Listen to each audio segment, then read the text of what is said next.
Hello guys, welcome back to my channel. तो आज हम पढ़ने जा रहे हैं सिंपल इंटरेस्ट यानी कि साधारण ब्याज। तो साधारण ब्याज का फॉर्मूला क्या होता है? सिंपल इंटरेस्ट का फॉर्मूला होता है R/T%, और दूसरा फॉर्मूला होता है P/T/R%। अगर आप परसेंट ना लिखना चाहें तो इसे हम परसेंट हटा के डिवाइड बाई 100 भी कर सकते हैं। तो यहाँ पर जो है R का मतलब होता है रेट, T का मतलब होता है टाइम। रेट को हम हिंदी में क्या कहते हैं यहाँ पर हम बता दे रहे हैं, नोट। SI का मतलब इधर है सिंपल इंटरेस्ट।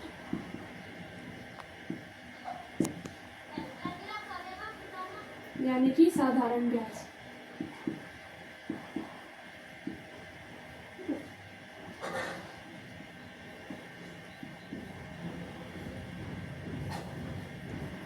दूसरा इसमें रेट, R का मतलब होता है रेट, इसे हम हिंदी में कहते हैं दर।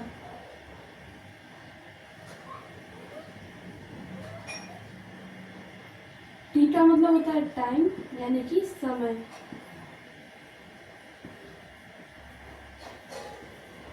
P का मतलब जो होता है वो होता है प्रिंसिपल।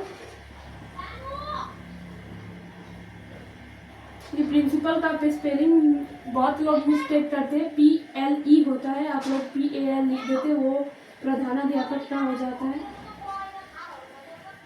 मूलधन, प्रिंसिपल को हम हिंदी में कहते हैं मूलधन। तो यहाँ पर एक और चीज मिसिंग है, वो है अमाउंट। अमाउंट का भी फॉर्मूला हम यहाँ पे लिख देते हैं, जिसका फॉर्मूला होता है P+I यानी कि प्रिंसिपल प्लस इंटरेस्ट। अमाउंट को हम हिंदी में क्या कहते हैं? मिश्र धन, यानी कि टोटल हो जाता है। अमाउंट यानी कि पूरा टोटल जो पैसा रहता है उसे हम अमाउंट कहते हैं। तो यहाँ पर देखते हैं R/T। तो इसमें हम अगर मूलधन को हटा के अगर हमने साधारण ब्याज निकालने की कोशिश की तो वो आंसर जो है वो परसेंट में आएगा। और मूलधन को शामिल करके अगर हमने साधारण ब्याज निकालने की कोशिश की तब जो आंसर है वो रुपए में आएगा। आई होप आप लोग समझ रहे होंगे। तो अब आगे बढ़ते हैं। अब हम देखते हैं रेट क्या है। रेट का मतलब क्या है? रेट का फॉर्मूला नहीं पूछ रहे, रेट का मतलब पूछ रहे। तो आप क्या कहेंगे? एक वर्ष का ब्याज ही दर कहलाया जाता है परसेंटेज में। रेट का आंसर जो है वो हमेशा प्रतिशत ही में आता है। तो मान लीजिए आपको 5,000 रुपये ब्याज में मिले, तो आप 5,000 रुपये को दर नहीं कहेंगे, क्योंकि वो कितने मूलधन पे मिला है ये उस पर डिपेंड करेगा। तो अब हम मान लीजिए कोई क्वेश्चन है, तो क्वेश्चन में दिया है कि रेट इजकल टू 10%, यानी कि R इजकल टू 10%। तो ये 10% का मतलब क्या है? 10% का मतलब है एक साल का ब्याज है 10%। तो अगर आपको कोई पूछे अगर एक साल का ब्याज 10% है, यानी कि वो बोले रेट इजकल टू 10% और 5 साल का ब्याज निकालना है, तो आप डायरेक्ट 5 × 10 करेंगे, क्योंकि एक साल का दिया हुआ है, आपको 5 साल का निकालना है। तब ये देखते हैं 100 रुपये पर एक साल का ब्याज ही दर कहलाया जाता है। ये हो गया हिंदी में दर का डिफिनीशन यानी कि परिभाषा। तो अब आगे देखते हैं। अब ये क्वेश्चन देखते हैं, पहले इसे पढ़ते हैं।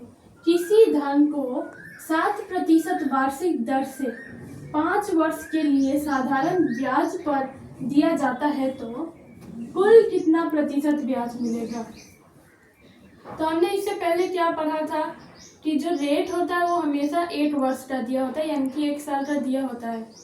तो हमें अगर उससे ज़्यादा साल का निकालना होता है तो हम उसे मल्टीप्लाई करके निकाल सकते हैं। तो टोटल इंटरेस्ट जो होगा, यानी कि सिंपल इंटरेस्ट इसे हम लिखेंगे, वो कितना हो जाएगा? 7 × 5%। कितना हो जाएगा? 35%। तो इसका जो हो गया हमारा आंसर आ गया 35%। तो अब हम देखते हैं, हमने इससे पहले कितने सारे चैप्टर परसेंटेज वाले पढ़े थे। एक परसेंटेज चैप्टर पढ़े थे, प्रॉफिट एंड लॉस पढ़े थे, और ये सिंपल इंटरेस्ट है और आगे भी पढ़ेंगे, और एक है कंपाउंड इंटरेस्ट। तो ये चारों जो चैप्टर है ये है परसेंटेज वाले। तो परसेंटेज वाले चैप्टर में जो हम टोटल को क्या मानते हैं 100%। तो यहाँ पर हम देखते हैं मिश्र धन यानी कि अमाउंट। तो अमाउंट का फॉर्मूला हमने क्या पढ़ा P+I। तो हमने टोटल कितना मानना है 100%। तो यहाँ भी यही चीज़ है, प्रिंसिपल को हम क्या मानेंगे 100%। तो यहाँ पे इंटरेस्ट कितना दिया गया है 35%। तो आंसर कितना है 135%। अमाउंट 135% हो गया। तो अब हम आगे बढ़ते हैं। तो अब हम देखते हैं ये प्रश्न 5000 को 15% वार्षिक दर से 3 वर्ष के लिए दिया जाता है तो साधारण ब्याज की राशि क्या होगी।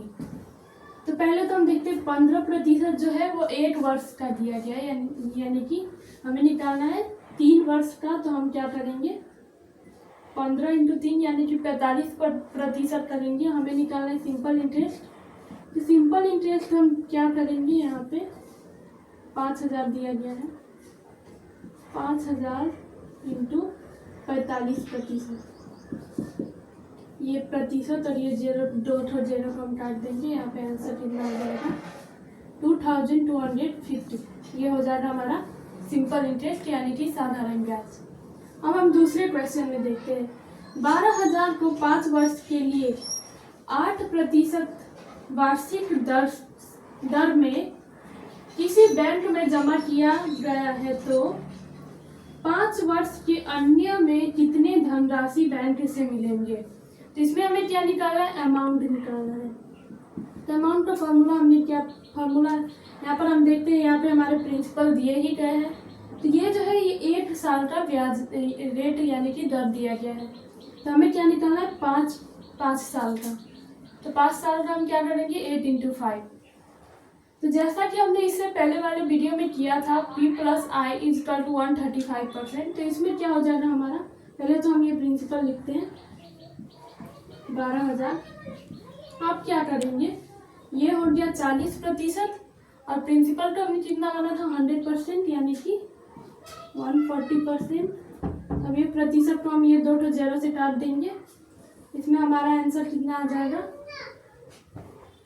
60,800। ये हो गया हमारा टोटल अमाउंट। अब हम दूसरा प्रश्न देखते हैं। अब हम ये क्वेश्चन देखते हैं 8000 3 वर्ष में बढ़कर 9200 हो जाता है तो ब्याज की वार्षिक दर क्या होगा। तो इसमें हमें क्या निकालना है, हमें निकालना है रेट। तो हम पहले देखते हैं इंटरेस्ट कितना होगा। तो इंटरेस्ट यानी कि इससे पहले हमने जो फॉर्मूला पढ़ा था अमाउंट = P+I, इससे हम क्या डिराइव कर सकते हैं I = A - P। तब हम डायरेक्ट इसे करते हैं, इंटरेस्ट का हम निकालेंगे तो कितना आएगा 9200 - 8000। तो इंटरेस्ट सिंपल इंटरेस्ट कितना आ जाएगा 1200। तो अब हम क्या करते हैं सिंपल इंटरेस्ट को फॉर्मूला पे लगाते हैं। सिंपल इंटरेस्ट कितना होता है, का फॉर्मूला क्या होता है P × R/100। यानी कि मूलधन को हम समय और दर से गुना करेंगे और उसे हम 100 से डिवाइड करेंगे। सिंपल इंटरेस्ट यहाँ पे दिया गया है 1200, मूलधन यहाँ पे 8000, टाइम दिया गया है 3 वर्ष और रेट नहीं दिया गया है। यहाँ पे ये 100 हो गया। इन दोनों को हम क्रॉस मल्टीप्लाई करेंगे तो यहाँ पे 1,20,000 यहाँ हो जाएगा 24,000 आर को हम इधर लाएंगे और 1,20,000 से 24,000 को डिवाइड करेंगे। ये 3 0 ये 3 0 कट गया, इससे हम डिवाइड करेंगे तो 5। रेट हमारा कितना आ जाएगा 5%। ऐसे ही आप बाकी सब भी निकाल सकते हैं। अब एक और लास्ट प्रश्न देखते हैं। अब देखते हैं यहाँ पे क्या है। कोई धन 7 वर्षों में 2 गुना हो जाता है तो ब्याज की दर क्या थी। तो ये जो प्रश्न है ये पिछले प्रश्न से बहुत ही अलग है। इसे हम 2 तरीके से बना सकते हैं। पहला है मेथड 1। पहला मेथड है, पहले तो यहाँ पे हम देखते हैं। इससे पहले हमने क्या पढ़ा था कि प्रिंसिपल को हमेशा हम 100 मानते हैं। तो प्रिंसिपल हो गया 100। तो यहाँ पे क्या दिया गया, टोटल अमाउंट कितना हो जाएगा, 2 गुना है तो अमाउंट हो जाएगा 200। तो अब सिंपल इंटरेस्ट कितना होगा, amount minus P. Simple interest हो जाएगा 100 और टाइम तो दिया ही गया है 7 ईयर्स। तब यहाँ पे क्या है, 7 वर्ष में अगर 100 रुपये है, अगर 100 रुपये हो गया साधारण ब्याज, तो 1 वर्ष में कितना होगा, क्योंकि दर जो है वो हमेशा 1 वर्ष का होता है। तो रेट को हम कैसे करेंगे, ये हो गया 100/7। तो इसका आंसर कितना आएगा, 14.29। ये हो जाएगा रेट %। अब दूसरा मेथड हम यहाँ पे करते हैं साइड में। तो पहले तो हम एक फार्मूला यहाँ पे जान लेते हैं। एक तो छोटा सा फार्मूला है, यहाँ पे मेथड 2 लिखते हैं। फार्मूला है, अगर आपको समय या फिर दर निकालना है तो यहाँ पे हम क्या करते हैं, नंबर -1 इंटू 100 बाई, अगर रेट का निकालना है तो हम यहाँ पे टाइम लिखेंगे, अगर टाइम का निकालना है तो यहाँ पे हम रेट लिखेंगे। तो यहाँ नंबर क्या है, नंबर ये है 2 गुना हो जाता है। अगर यहाँ पे रहता 3 गुना हो जाता है तो यहाँ पे हम 3 - 1 करके करते हैं। यहाँ पे 2 गुना है तो यहाँ पे हम कैसे करेंगे, 2 - 1 इंटू 100 बाई, टाइम दिया गया है 7 ईयर्स। यहाँ पे हम 100/7 करके रेट के आंसर क्या आएगा, आंसर तो वही आता है, बस मेथड जो है वो डिफरेंट होता है। तो ऐसे ही और वीडियो देखने के लिए हमारे चैनल को सब्सक्राइब करें, लाइक करें और ज़्यादा से ज़्यादा शेयर करें।